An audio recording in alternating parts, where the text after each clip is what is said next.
ሰላም ጤና ይስጥልኝ የማንቸስተር ዩናይትድ ደጋፊዎች እና የስፖርት ወዳጆች የክለባችንን ወቅታዊ ሁኔታ የያዘ የዛሬውን የዜና እትም ይዘንላችሁ ቀርበናል።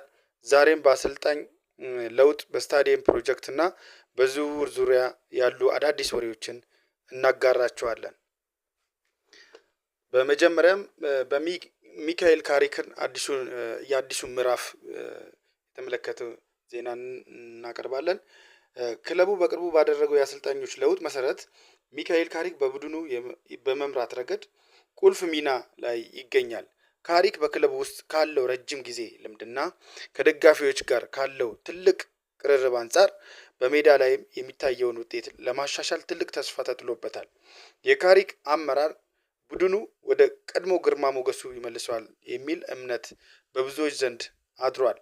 ስታዲየም ግንባታው እና የኦልድ ትራፎርድ እጣ ፈንታ ስንመለከት በክለቡ ባለቤቶችና የኦልድ ትራፎርድ ሪጀነሬሽን ግብረ ኃይል አዲስ ዓለም አቀፍ ደረጃውን የጠበቀ ስታዲየም ለመገንባት ወይም ኦልድ ትራፎርድን በከፍተኛ ደረጃ ለማደስ የሚያስችሉ እቅዶችን እያፋጠኑ ይገኛሉ።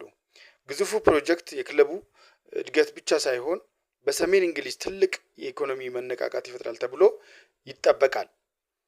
ሌላው የዝውውር ወሬዎችን እና የጉዳት ዜናዎችን ስንመለከት በተከላካይ ክፍል ማጠናከሪያ ክለባችን በመጪው የክረምት ዝውውር መስኮት የመከላከል ክፍሉን ለማጠናከር በማለት ወጣት ተከላካዮችን ለማስፈረም ከወዲሁ ንግግር መጀመሩን እየተዘገበ ይገኛል።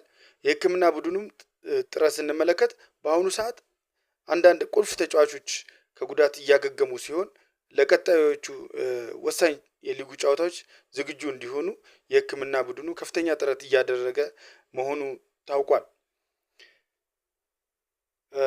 ሌላውን ዜናችን የቀጣይ ጨዋታዎችን ትኩረት አድርገን ስንመለከት ማንቸስተር ዩናይትድ በሊጉ የደረጃ ሰንጠረዥ አናት ላይ ለመጠጋትና በአውሮፓ መድረክ ያለውን ውጤት ለማሻሻል ከፊቱ ወሳኝ ጨዋታዎች ይጠብቁታል። የቡድኑ ወቅታዊ አቅምም እና የተጫዋቾች ስነ ልቦና መሻሻል እያሳየ መሆኑ ተንታኞች እየገለጹ ይገኛሉ። አድማጮቻችን ለዛሬ የነበሩን የዩናይትድ መረጃዎች እነዚህ ናቸው።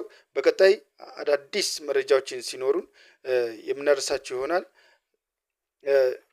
ፔጃችንን ላይክ፣ ሰብስክራይብ እያደረጋችሁ መሆኑን እንዳትረሱ። ስላዳመጣችሁን እናመሰግናለን።